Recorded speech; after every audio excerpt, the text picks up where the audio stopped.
gentlemen, boys and girls, cats and dogs, kids, and whoever is watching this type of content and this podcast I've been pushing out, thank you so much for watching and tuning in. I just want to give a quick thank you to our sponsor of this podcast, me, myself, and I, because I run this all by myself. I do all this research, I come up with all these ideas, all the editing, every single thing that you can think of. It's just me. So if you are enjoying this content, please do me one thing and subscribe, or if you are listening on Spotify or Apple, give us a 5-star review. That really does help us out. Now that we've gotten all that out of the way, cue the intro.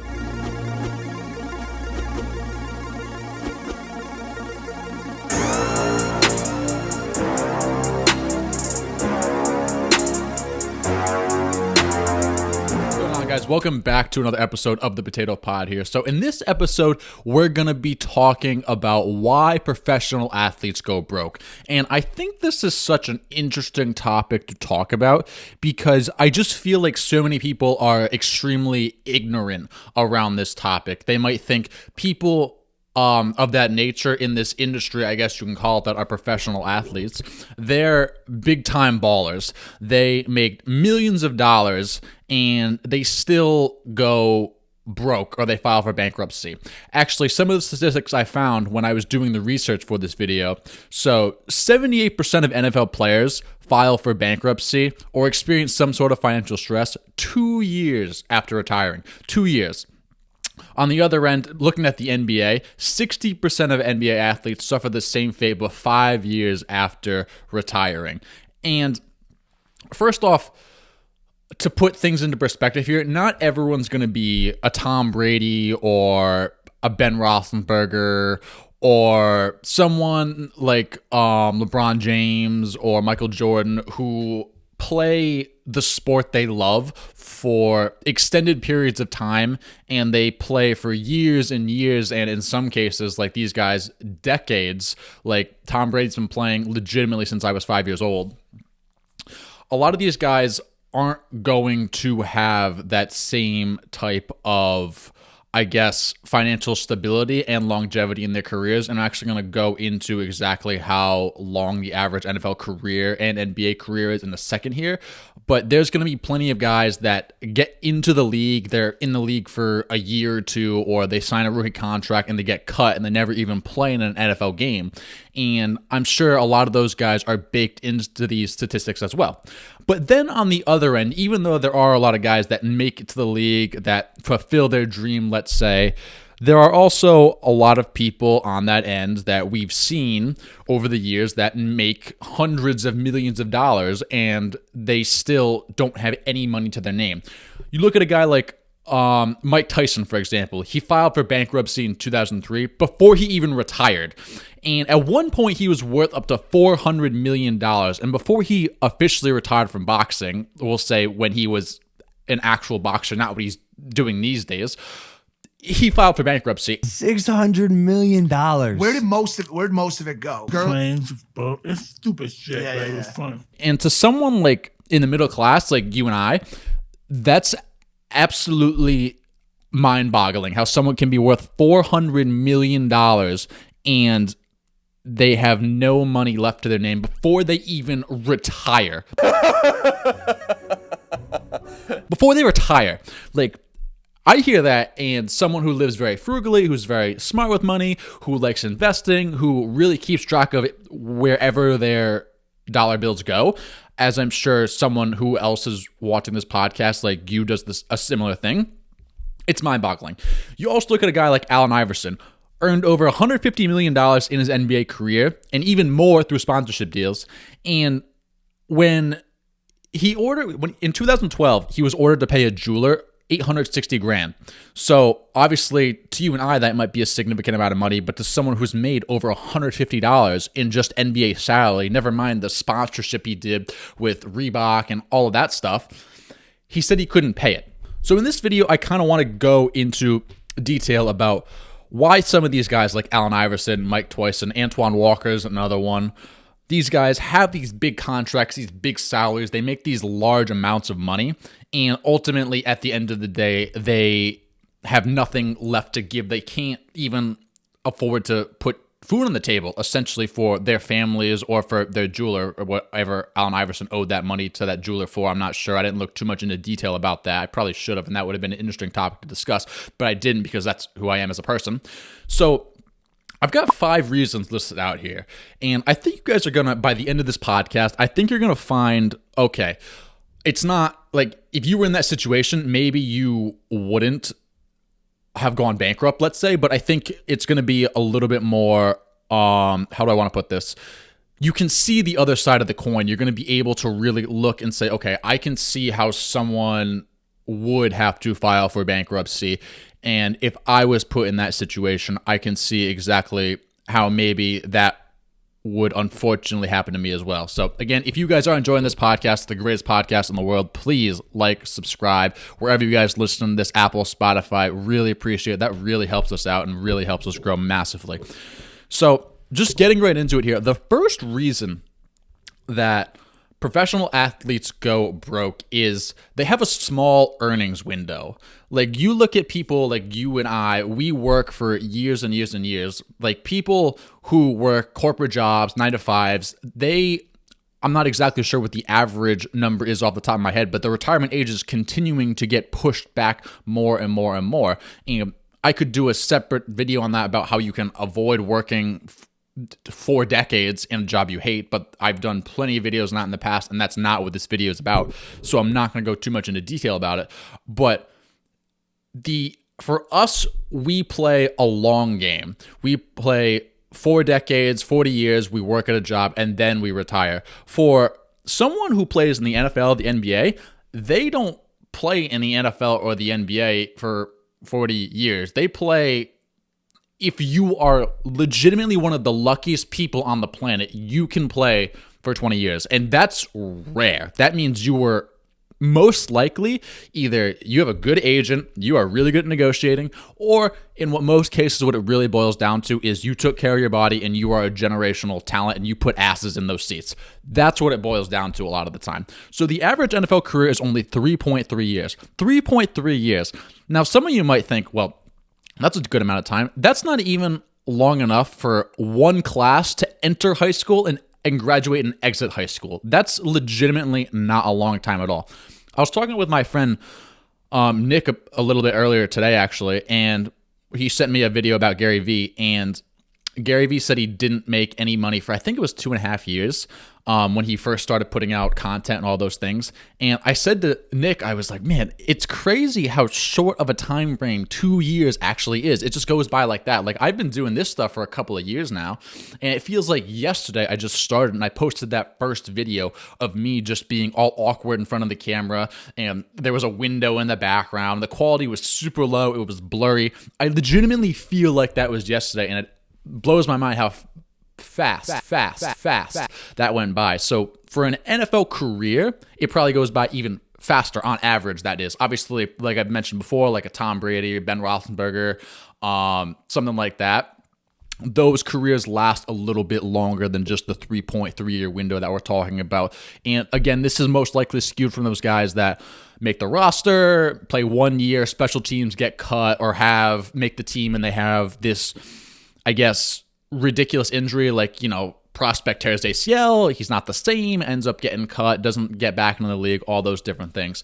Average NBA career, 4.5 years. So again, very, very short window of time here that these people are working with. They aren't working in the NBA for 40 years. Not everyone's going to be a Michael Jordan, where you play for all these years. I'm not exactly sure how long he played off the top of my head. I believe it was 15 years, 13 years, somewhere in that range. I know he retired, played baseball, all that stuff, but that's besides the point here, people.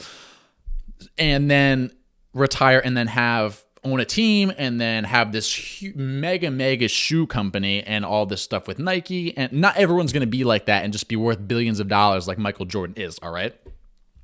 And what happens a lot of the time, these guys come out of college, they'll get signed to a rookie deal, and what really, really sucks for a lot of these guys, and especially in the NFL, it is going to depend on the position you play. Like, all right, you come out of the college, right? And say you're a generational talent and you're a quarterback. Very important position on the football field, arguably the most important. I know some people have a different argument behind that, but extremely important position. I think we can all agree on that. You play out your rookie contract, you play 4 or 5 years, depending on where you got drafted, and you ball out and you get paid, you get a massive contract, maybe hundreds of millions of dollars, maybe more than that, and you make a lot of money, and essentially, if you're smart, you are set for the rest of your life. But on the other end of things, and some of those guys aren't smart, like we've talked about, and end up going bankrupt, and it's just doesn't work out for them, and it's not the best case scenario. But a lot of those guys, like look at guys like who play running back, for example. Obviously, running back, a lot of guys, and like myself, look at those positions like a dime a dozen. I personally feel like Ezekiel Elliott and Christian McCaffrey, those are going to be the 2 NFL contracts we see from running backs that are of stupid money, I guess we can call it. I don't see too many teams ever paying running backs insane amounts of money ever again for extended periods of time unless something bizarre happens. But I just don't see it because they take a lot of hits. They don't have the longevity that quarterbacks have. And you're getting hit every single play, and you've been getting hit through high school, college, in the NFL, and then even plays that don't count, like when there's a flag on the play and the play gets called back and the play essentially doesn't count. You're still taking a hit, in theory, every time you touch the ball, and most of the time you're on the field, you're getting hit in some sort of way. Same thing with offensive and defensive linemen. Those longevities are also very short, and they don't get paid a lot because the longevity is so short, and you just get hurt so much, you get hit so much, the body just takes a toll. Not every person is going to be, again, like a Tom Brady, where you just can play for 2 decades and just are able to take care of your body in an exceptional way. So, back to the point here. You play out that rookie contract, right? And coaches, owners, GMs, they say, this guy's good, but he's not worth a mega contract. He's not worth a max contract. He's not worth a big deal like a Patrick Mahomes or a Josh Allen or anything like that. They're worth not that much. So they might sign a 1-year, prove-it deal, and it might only be the veterans minimum, which is crazy. You played in the league 5 years, you played on your rookie contract, and you're signing a 1-year deal for maybe $2 million, $3 million, $5 million. Maybe if you're lucky, you can sign a deal for $10 million. And we're going to get some of you guys like $10 million, that's still a ton of money. We're going to get into detail about why that might not be as much money as you think for people of this nature. Another thing, kind of like I mentioned before, guys might get released, they might get cut, they might get hurt, and ultimately that hurts their value a lot. You look at guys who, like Terrell Davis, for example, way back in the day, very good player, got a shot on special teams, really wasn't that great when he first came into the league, ended up becoming, league MVP, Super Bowl MVP, fantastic player, ended up getting hurt on special teams again, I think. I know he got hurt making a tackle. I think it was on special teams, but that doesn't sound right because I don't know why he would be on special teams. That's besides the point. Ended up getting hurt, ended up having his career cut short because of injury. So you never know when your career is essentially going to end, which is very unfortunate. You can't play this game forever. Your body's just not going to allow it. So, summarize the first reason: very small earnings window, and guys in that window don't make enough money sometimes to, I guess, retire forever and be financially stable for the rest of their lives.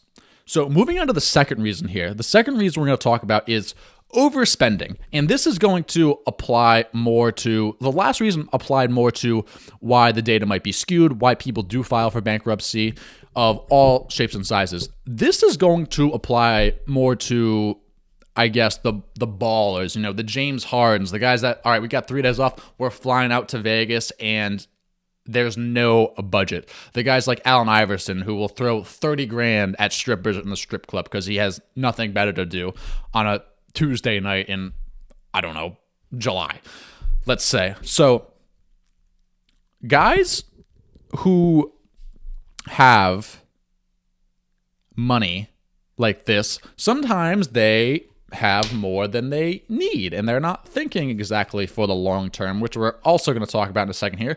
But they might go to clubs, they might go to bars, they might go I don't know, anywhere you possibly could think. They might go to a park and they might just be like Mr. Beast and just give a homeless guy 10 grand. It's a series where I just, be nice and just give people some help. So if you want to take it, it's about $10,000. I'm not joking. I don't know what these guys do with their money. That's more money than I've seen in my entire life. So as these guys continue to throw money away, and if they're still having successful careers, their income continues to go up and they have more money than they need, so they can throw more money away than they need. Now, a lot of these guys also don't live modest lifestyles, and a lot of these guys don't come from money. At the end of the day, a lot of them had very poor childhoods, so they get into the league, and a lot of the guys, this is the first time they've had money. Like, I know tons of guys that have entered the NBA draft because their families just needed the money. At the end of the day, they were legitimately had nothing to give. They weren't eating and they had nowhere to live. So they had to forego their college career and maybe the opportunity to increase their draft stock just so they could help their families put food on the table, which obviously over the long term might not have been the best decision for them, but they had to do what they had to do to support their family, which is a really, really, really tough situation to be in. I can only imagine. I would not want to be the one making that decision, but I guess at the end of the day, you got to do what you got to do. Back on topic here, a lot of these guys buy expensive houses. You don't see guys like Kyle Lowry living in, houses that are 200 grand. A lot of these guys live in millions, like mansions that are worth millions of dollars. And they're not taking care of the cleaning, the cooking. A lot of them have private chefs. They have maids. They have all these amenities, I guess you can call them. And they get used to having those things around as well. And me personally, I don't look at those things as necessary, but I also like the idea of buying back your time to do different things. So it's like, if you can go train as opposed to cleaning the house, yeah, it's a no-brainer to hire a maid to do that. Or if you've got laundry to do, it's a no-brainer to have the maid do that and you go take 100 jump shots or whatever the case may be. But this is a very good example of lifestyle inflation. And obviously, so if these guys that don't come from money, it makes sense that they're going to spend something. Like, if you legitimately have nothing, it makes sense when you get into the league, personally, to spend a little bit of money, maybe buy your parents a house, go buy yourself a house, make sure you're taken care of at the end of the day, because I think that's extremely, extremely important. But a lot of these guys, like Allen Iverson, Mike Tyson, the constant clubbing, the constant going to bars, the constant, all of those things, that's a little bit absurd. And what happens is, with this lifestyle inflation, is they continue to blow this money, and they're blowing this money off the peak of their earnings. So they're blowing, like Allen Iverson will take, for example, has a $150 million contract, or he's made $150 million over his NBA career, and he's blowing money based off of that salary he was bringing in throughout the longevity of that contract. Then he retires, and it's like, oh shoot, I can't keep doing this. But the thing is, it's so hard to just turn that off and stop doing it. Think of any bad habit that you have tried to break. It's not easy at first. If you're someone that's wanted to stop drinking, if you're someone that's wanted to, stop biting your nails, if you're someone who wants to stop eating ice cream, whatever bad habit you're trying to break, how hard is that at first? Think about that for a second. Pause the video and really think about how hard that is to break a habit. Really, really, really think about it. It's hard. It's very, very hard. It's extremely hard. It's not supposed to be easy because it's a habit. You're used to doing it. It's just natural that you want that quick dopamine hit. And it's the same thing with these professional athletes and their overspending. Obviously, it's on more of an exponential scale because they're blowing tens of thousands and hundreds of thousands of dollars on these luxurious activities that they probably don't need to be doing, but they're doing that because they can afford it. Then when they can't afford it, it's not just the easiest thing in the world to say, okay, I'm going to stop. Think about when you cut back on your spending. Say you want to save $10,000 in the year 2022. it's not going to be the easiest thing to, okay, I go out to eat every single week. I go out with my friends for drinks every single week. I want to cut that back to once a month. You're going to be craving how much you want to do that for the first few weeks or whatever the case may be. It's just not going to be something you can very easily turn on and off for most people. There are going to be a lot of people that are self-disciplined, but not everyone's going to be like that. And it's actually a rarity people are like that. And a lot of times people actually fall back into, I guess, bad habits. It's very, very, very easy to fall back into bad habits. Like, personally, I'm going to toot my own horn a little bit here because that's just, again, who I am as a person, because I'm just a very arrogant snob. Not really, but really. I can do things in moderation. I'm okay with that. Like, I really don't drink a lot of caffeine anymore, but I will have 1 to 2 coffees a week, as you guys can see right here. And I'm okay with that. I do crave coffee, the taste of coffee, but I'm very disciplined in the aspect of, okay, I don't need it today. I feel fine. This isn't something I'm going to die without. And I understand that. And I tell myself, just get through today. Like, you can do anything for one day. Just don't have any coffee today. And a lot of times that just helps me forget about that. Or when like, even alcohol, for example, I really don't drink a lot anymore, but I can have like a beer and not feel the need that I want to continue drinking. I just don't really feel the need for it anymore because I understand I have bigger goals that alcohol is just going to affect. And it's extremely hard for a lot of these guys to, I guess, like I said, just be disciplined, especially if you are a guy like Allen Iverson who played in the league for a decade and a half plus, and you do that for 15 years, and all of a sudden it's like, I don't live this lifestyle anymore. Extremely, extremely hard. Moving on to number 3 here, and I think this one's actually going to really hit home and really put a lot into perspective for a lot of people, and that's just the lack of financial knowledge when they get this opportunity. So a lot of guys come into the league in like early 20s, let's say. NBA is obviously a little bit earlier. Some guys even come into the league at 19. Jason Tatum was 19. He was a one and done at Duke. NFL's a little bit later. That's like early 20s because you have to play in college a little bit longer. And that's like a lot of guys you'll see rookies are like 21, 22, not pre-20, but still very, very, very young age. You don't see guys coming into the league at like 30. Or if they do, it's in extreme rarity. Like, I can probably count on one hand how many times I've seen that in all of my years of following sports. It's not likely at all that people come in with that type of life experience, let's say.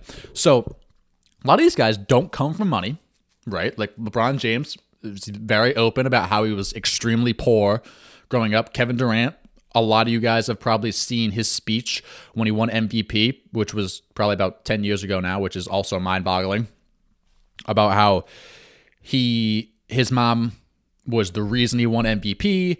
She made sure that they ate when she couldn't eat, they being him and his siblings, etc., etc. So a lot of these guys don't have money as children.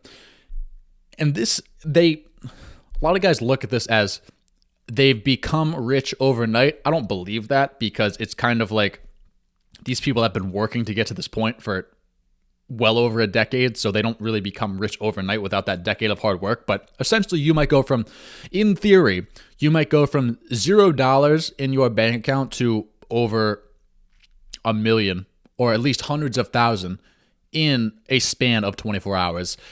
It's possible. It's, in theory, that is what it is, but it's not all it's made out to be. You get what I'm saying, because you understand who I am because you watch all my videos.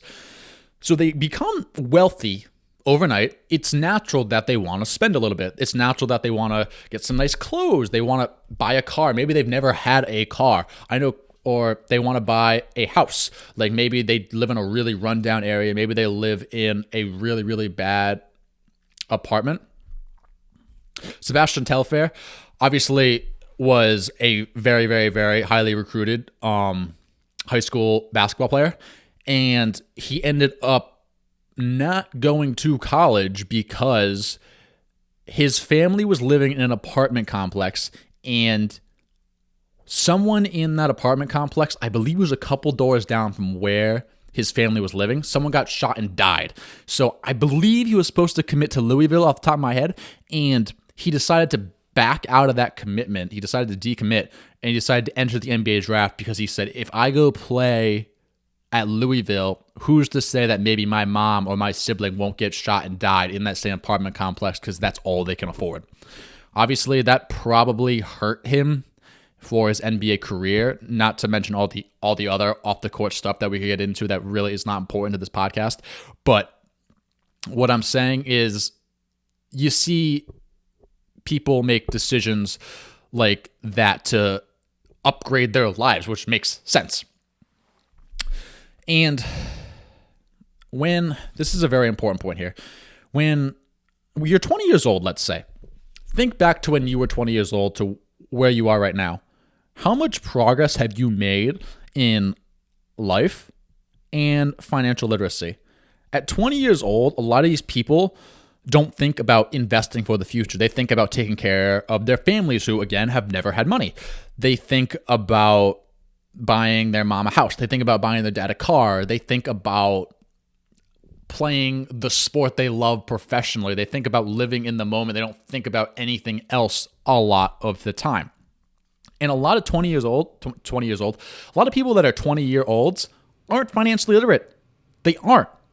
And there's nothing wrong with that, but financial literacy is not taught in schools. And if you're going to be a professional athlete and you're really betting on yourself, why would you spend the time trying to become financially literate if you're just like, I want to get to the NBA more than anything else. I want to be a professional quarterback more than anything else in the world.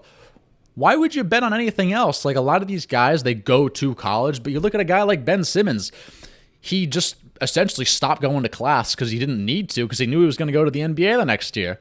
So looking at things like that, when you're so focused on one goal that you just care about more than anything in the world, which this might be a little counterintuitive in my last podcast because you have that tunnel vision, but at the same time, maybe if you broaden your horizon a little bit, you can see other things that might be valuable down the road. But again, for something like a professional athlete, if you don't have that tunnel vision, you might not get there. So I don't know, but point is, a lot of 20-year-olds are not financially literate. And I'm sure, like I mentioned, you can attest to this yourself. Like when you were 20 years old, did you know what the stock market was? Did you know how to buy real estate? Did you know how to finance a car? Did you know, I don't know, any of these financial things that you and I could have a conversation about that are extremely second nature to us in this day and age? Go back 5-10 years, however old you are. Did you even think about investing, or did you think about anything else? You probably didn't. You probably thought investing something that you do when you're like, I don't know, 40 or 50 is something you do when you're older in life. Like you focus on whatever you're doing for work right now. And that's the mindset a lot of these athletes have, which I don't think people understand. Like people look at professional athletes like they're gods, like legitimately Zeus. Like that's how people look at them because they're famous and they have all this money coming in and they're on TV every night. They don't think that this is a real human being, that outside of being very gifted at a sport, that they might not have a ton of knowledge in life aspects.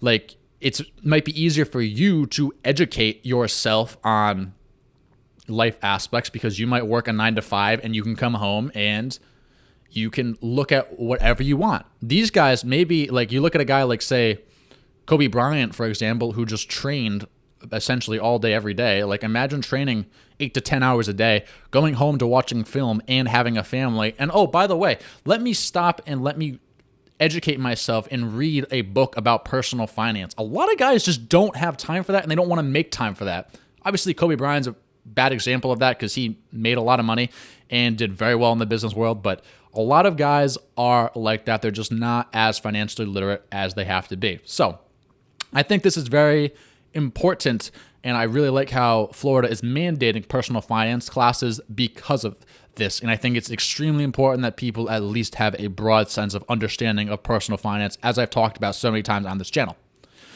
So you might be saying, well, Josh, why don't people just get a financial advisor? Why don't you make all this money? Why don't you just pay someone to take care of the finances themselves? Why don't you do that? It just makes sense. It's a no-brainer. Again, outsource your time, buy your time back if you have the money to do it. Same thing with the maid example. If you can afford to have a maid clean the house, do your laundry, why don't you? So you can focus on what's making you more money at the end of the day. And if you did have that thought going through your head, that's an extremely good point. And it goes back to what I was talking about the lack of experience, the lack of financial literacy, and the lack of life experience. So the first time you do anything in life, I personally just kind of believe that you lose money. I really think that. I think the first time you buy a car, the first time you buy a house, you're going to lose money. And it makes sense because a lot of people don't know how to negotiate. A lot of people are unfamiliar with the process. It's extremely stressful. A lot of people just say, I want this out of my face. I'm way too stressed out. You might end up crying. A lot of people just can't think rationally, and it's okay. It's completely fine. I'm not talking about a lot of people aren't going to lose millions of dollars, but if you lose money the first time you do something, it's okay. It's not like it's something that no one's ever done before. So a lot of people, a lot of athletes, they'll pick a financial advisor, but they don't know how to pick a financial advisor. And why would you? If you've never had money and you've never had to pick a financial advisor, how would you understand what good qualities of a financial advisor have? It's kind of like the same thing when buying a house, let's say. You might know how to buy a house. You might have seen people buy a house. You might have done research on how to buy a house. You don't buy a house until you buy a house. Same thing with moving out of your parents' house. You might do all the research. You might save all the money. You might know what you're doing. You don't know how to move out of your parents' house until you move out of your parents' house. It's the same exact thing when you have children. You could babysit. You could read as many books as you want. You don't have a little boy until you have a little boy at the end of the day. I truly believe that. So a lot of these guys, they're just not ready and educated enough to pick a right financial advisor. And this might be shocking to you, but these guys who make millions of dollars are prime targets to these financial advisors. They want their business, they want their money, they want them to pay those fees at the end of the day. So pro athletes are prime targets. And a lot of these financial advisors, they're not fiduciaries, and they have high fees, and they return extremely bad investments. They have really bad ROIs. And these athletes think, okay, these guys are going to take care of me. They're going to fix all these problems that I have. And they don't understand that no one's going to care about their money as much as they do. They think, all right, I'm going to give him $1 million. He's going to turn it into $25 million. But after fees and bad investment returns, it doesn't work out for them, which really, really sucks. And even if you get the rare-ish athlete that understands on a base level, I guess you could say, of personal finance and investing and all those things, a lot of them are attracted to flashy investments, the GameStops, the AMCs, the Dogecoin, things that just go up in value exponentially. You don't hear about too many athletes investing in S&P 500 fund, or I want to hold Tesla stock for the next 5 years because it's an extremely disruptive company. You don't see that. And why? Why don't they do that? Why do they always go for the flashy investments? Why don't they just play the long game, put money in a high yield savings account, S&P 500, some bonds, diversify, maybe get some overseas funds, just have a diversified investing portfolio? What is every single professional athlete's goal? One of them at least. Every single one. Besides making money, exclude that. That's not what I'm talking about here. You take out the money. What is every single professional athlete's goal? Winning. Winning, winning, winning.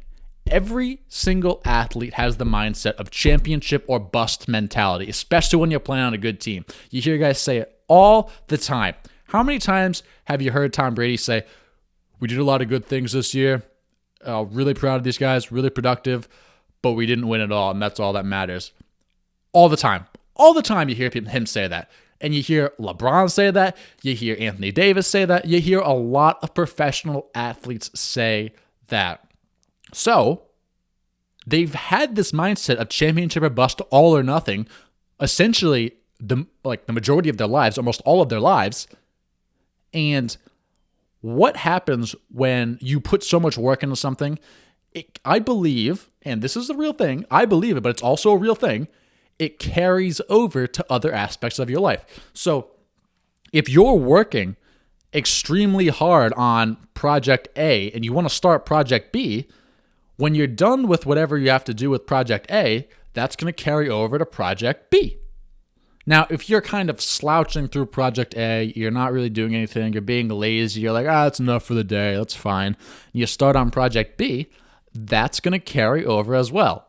So when you have this championship or bust mentality, this win or go home, this all or nothing mentality in your occupation, job, career, that's going to carry over to your investing game as well. And you're going to think, I need to double my money today.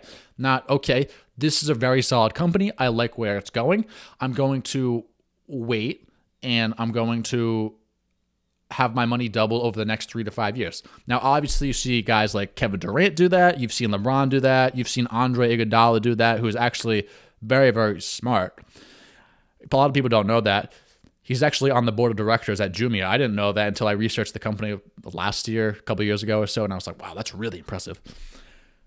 But guys don't have that mentality. They don't think that way, and it's really unfortunate, which sucks, but it makes sense. Why would you think that way if you've done that your entire life? Moving on to the last point I have here is, guys, you got to understand, and no one takes this into consideration because a lot of people have, when you get your first job out of college, you take care of yourself. You move out, you buy your own groceries, you pay, I don't know, your own car insurance, your own health insurance. That's what a lot of people do. And then on the other end, your parents, your siblings, they also have their own jobs. They have their own lifestyles.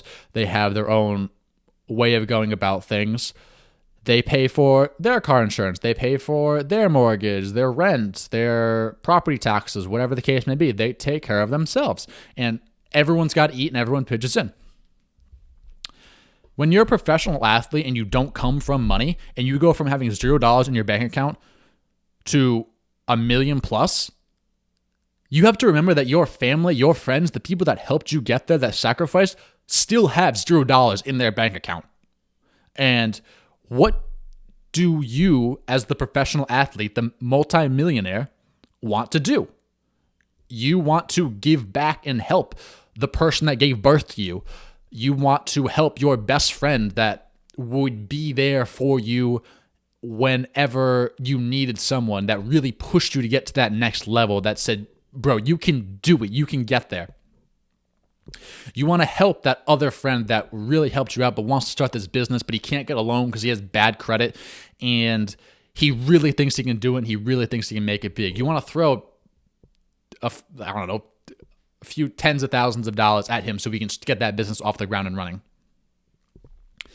And they'll come looking for money. A lot of guys aren't like maybe people that just say, congratulations, that's awesome, and continue to do their own thing. They say, look, man, I know you got the money. Can you spot me X amount of money just so I can get this up and running, so I can do this? Or can you give me X amount of money so I can pay my rent this month? I promise I'll get you back. They're never getting you back.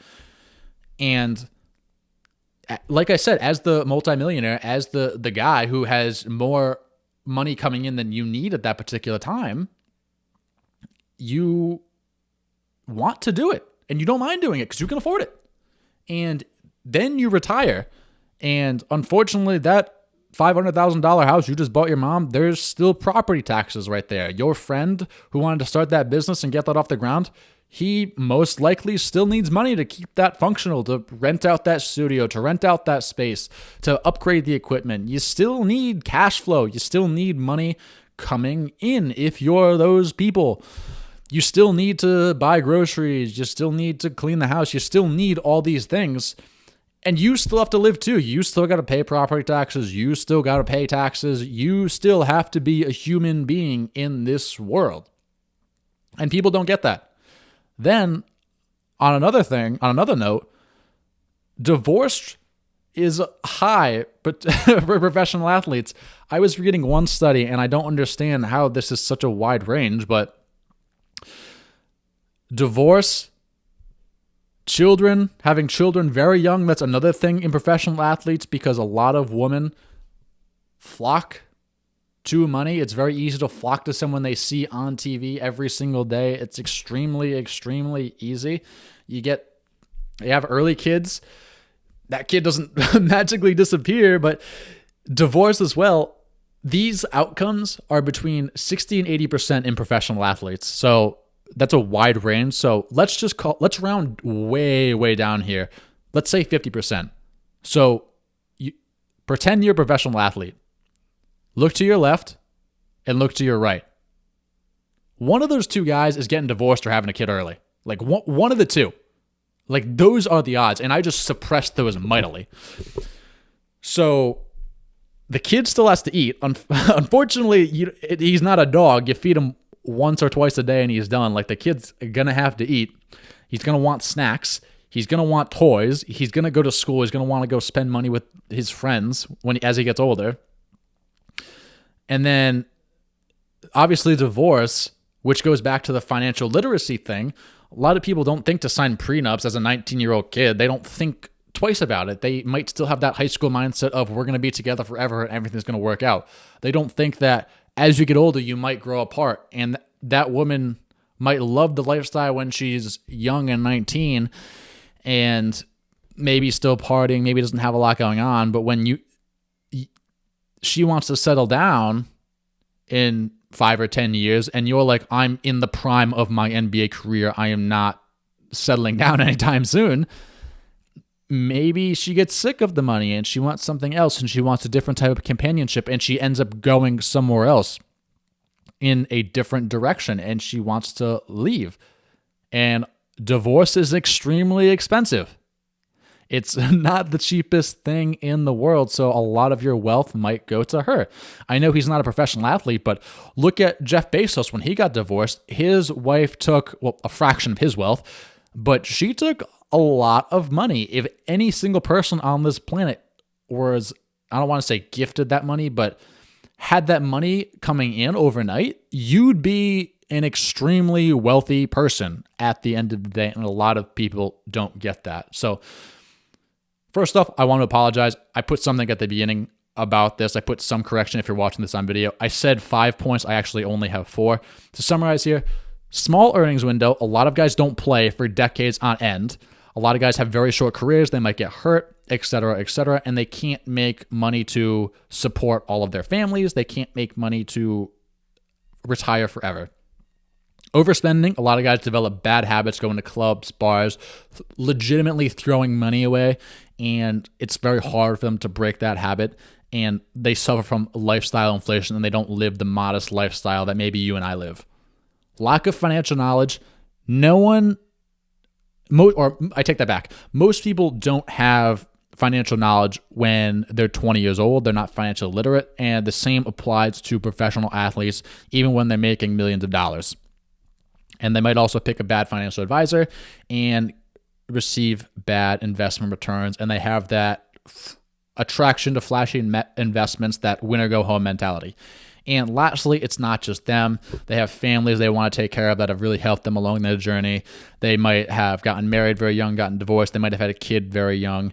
And that takes a lot of their money, unfortunately. And those were the reasons I came up with why professional athletes go bankrupt. So I hope you guys enjoyed another episode of the greatest podcast in the world. Make sure to like, subscribe, leave us a review on Apple or Spotify if you guys are enjoying this type of content. I really want to push out more content. I feel very, very motivated right now. I'm very excited. And I think these podcast episodes are just going to get better and better. So thanks again for watching, guys. Again, like and subscribe, and I'll see you guys in the next episode.